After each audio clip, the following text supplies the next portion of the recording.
The Art of Acting lecture series अभिनय कला का सहज मार्ग बाय ललित सिंह पोखरिया। नमस्कार। अभिनय कला के सहज मार्ग पर इस 58वें पड़ाव में आप सभी सहयात्रियों का हार्दिक स्वागत और अभिवादन। कल निसर्ग परिवार के साथ एक दुखद घटना घटित हुई। हमारी संस्था के वरिष्ठ सदस्य नेहा वर्मा जी की माता जी का असामयिक निधन हो गया और आखिरी क्षणों में उनका स्वास्थ्य अचानक बिगड़ा। अस्पताल ले जाएगा, 2-3 अस्पतालों में दौड़ने के बाद रात में उनका देहांत हो गया परसों। तो जो है कल हम सभी लोग शोकाकुल थे, स्तब्ध थे, तो किसी भी प्रकार से बातचीत की मनोदशा बन नहीं रही थी, इसलिए कल आकस्मिक अवकाश ले लिया गया। तो अब हम पुरानी बात पर आ जाते हैं, क्योंकि जीवन तो चलता रहेगा। तमाम समस्याएं, तमाम संघर्ष, तमाम शोक, तमाम दुख आते रहेंगे। हमें विराम लेना पड़ेगा, लेकिन हमेशा विराम की स्थिति में नहीं रहा जा सकता। यात्रा तो पुनः शुरू करनी ही पड़ेगी। तो परसों हमने जो एक संवाद बनाया है 5-6 वाक्यों का, ये जो त्रासदी आई है पूरे संसार में, इसकी कोई कल्पना भी कर सकता था। भूकंप आ जाएगा, जलजला आ जाएगा, ग्लेशियर पिघल जाएंगे, धरती डूब जाएगी, ये सब तो सोचा जा सकता था। मगर एक न दिखाई पड़ने वाले वायरस के आगे इतना शक्तिशाली इंसान लाचार हो जाएगा, ये तो आपने देखा होगा। पिछले 2 दिन जो हमने इस संवाद पर काम किया, तो हमने उसको यथार्थवादी शैली के दायरे में क्या क्या विविधताएं आ सकती हैं उन पर काम किया। और विविधताएं कैसे आती हैं? अलग अलग पात्र के हिसाब से, और उस अलग अलग पात्र की अलग अलग मनोदशा के हिसाब से, और उस अलग अलग पात्र के अलग अलग मनोदशा में अलग अलग इच्छा, ज़रूरत, प्रतिक्रिया और प्रभाव के हिसाब से उसके भीतर जो एक स्पेसिफिक जो भाव बनता है या विचार बनता है, और विचार और भाव के अनुसार संवाद यानी वोकलाइजेशन बनता है और भाव भंगिमाएं बनती हैं। तो इस हिसाब से उसमें विविधताएं पैदा हो जाती हैं। ठीक है। अब आपको याद होगा कि इससे पहले जो हम एक सेंटेंस को लेकर अभिनय का अभ्यास कर रहे थे, तो उसमें एक दिन हमने सबटेक्स्ट पर भी बात करी थी। सबटेक्स्ट मतलब यह है कि जो प्रत्यक्ष में जो कहा जा रहा है उसका सीधा सीधा भाव या अर्थ नहीं है, बल्कि उसके पीछे कोई और बात छिपी हुई है। इसीलिए उसको निहितार्थ बोला जाता है हिंदी में। निहित माने अंदर छिपा हुआ, अंदर का अर्थ। जैसे उस दिन एक सेंटेंस के साथ हमने इसका एक उदाहरण पेश किया था, जब हम 1 गिलास पानी दे दो पर अभ्यास कर रहे थे, केवल इस एक सेंटेंस पर अभ्यास कर रहे थे। तो एक दिन हमने कहा था, एक उदाहरण ऐसा भी आया था, 1 गिलास पानी दे दो। अब ये जो कहा गया 1 गिलास पानी दे दो का सामान्य अर्थ ये है कि एक व्यक्ति दूसरे व्यक्ति से पानी मांग रहा है, क्योंकि उसको पानी की ज़रूरत है। वो पानी की ज़रूरत अलग अलग डिग्री पर हो सकती है क्या, लेकिन इस व्यक्ति ने जो अभी ये कहा बड़े रहस्यमय और थोड़ा सा छिपे हुए आक्रोश के स्वर में, तो क्या ये वाकई पानी इसकी प्राथमिक, या जो कहा जा रहा है पानी ही ये चाह रहा है, पानी ये वाकई चाह रहा है? इसमें तो ऐसा प्रतीत होता है कि पानी ये मंगा रहा है ज़रूर, लेकिन पानी के बहाने इस आदमी को अपने पास लाना चाहता है और उससे कुछ और कहना चाहता है ना। तो ये कहलाया जाएगा निहितार्थ। ठीक। या और हो सकता है, 1 गिलास पानी दे दो। अब पानी का सामान्यतया क्या काम होता है? प्यास बुझाने का। लेकिन इस व्यक्ति ने ये जो कहा, मांगा पानी ही इसने, लेकिन ये पानी से क्या इसको प्यास बुझाने का काम है, ऐसा लग रहा है? नहीं, हमें तो ऐसा लग रहा है ये पानी मगा ज़रूर रहा है, लेकिन इसमें कुछ ऐसी चीज़ मिलू के किसी को पिला देना चाहता है और उसका अहित करना चाहता है, कुछ ऐसा लग रहा है। यानी छिपा हुआ अर्थ, मतलब मकसद, मतलब जो छिपा हुआ मकसद जो है, यानी उद्देश्य क्या है, ये भी झलकता है। तो इसको निकालने के लिए हम मतलब पात्र के हिसाब से सोचा जाए तो पात्र ऊपर से कुछ और है, भीतर से कुछ और है। अब हमने जो ये 5-6 सेंटेंस का जो संवाद बनाया है, ये प्रत्यक्षतया तो बहुत ही घोर शोक की बात है, बहुत दुख की बात है, व्यथा की बात है, जिस तरह से कहा जा रहा है।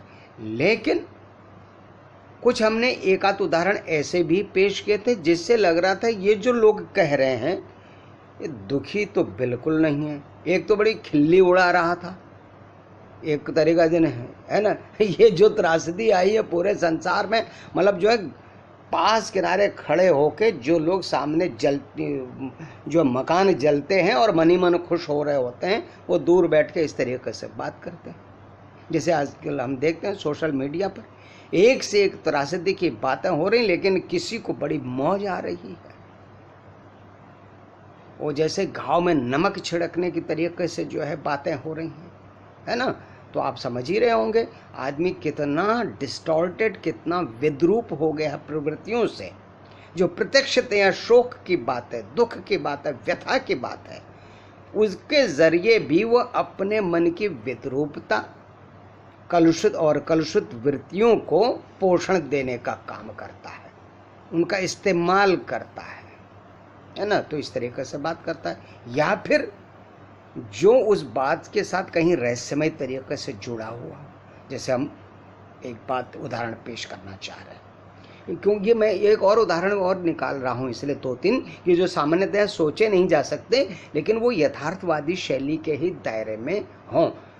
अच्छा है अगर 1-2 भेद और निकल आते हैं तो आप लोगों ने भी बहुत कुछ सोचा होगा, या जो हम लोग ये बातचीत कर रहे हैं इसी बातचीत के दौरान कोई नया और तरीका निकल सकता है, दिमाग में आपके आ सकता है। तो उसके लिए अभ्यास, बात से बात निकलती है जिसे कहा जाता है। तो ये जो त्रासदी आई है पूरे संसार में, इसकी कभी कोई कल्पना भी कर सकता था? भूकंप आ जाएगा, जलजला आ जाएगा, ग्लेशियर पिघल जाएंगे, धरती डूब जाएगी, ये सब तो सोचा जा सकता था। मगर एक न दिखाई पड़ने वाले वायरस के आगे इतना शक्तिशाली इंसान लाचार हो जाएगा। ये अब क्या लग रहा है? ये तो घोर नीच विलेन लग रहा है। या तो इसी ने ये वायरस बनाया है कोरोना, या ये जो कोरोना बनाने वाला वायरस का जो भी कॉकस है, जो भी क्या कहना चाहिए मिशन है देश मानव जाति को बर्बाद करने का, उसका कहीं ना कहीं ये हिस्सेदार है। इसको राज मालूम है और इसने वो फायदा लिया है। अब ये लोग सफल हो रहे हैं तो वो सफलता को जो है एंजॉय कर रहा है, उस नीचता को, उस अमानवीयता के जरिए स्वार्थ सिद्धि को वो एंजॉय कर रहा है। ठीक है तो यथार्थवादी शैली के दायरे में। कोई गाना गा के नहीं कह रहा है, या कोई साइकोफिजिकल काम नहीं कर रहा है, मनोशारीरिक ढंग से नहीं कह रहा है, या माइम में नहीं कह रहा है। और अगर बात करें अलग अलग शैली की, या किसी लोक शैली में नहीं कर रहा है, कर यथार्थवादी शैली में ही रहा है। लेकिन क्या कर रहा है? इसमें प्रत्यक्ष अर्थ न देकर कोई निहितार्थ दे रहा है।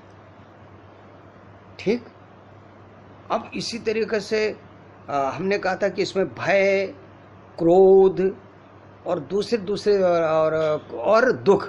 भय तो भय अलग चीज़ है, दुख अलग चीज़ है, और क्रोध अलग चीज़ है।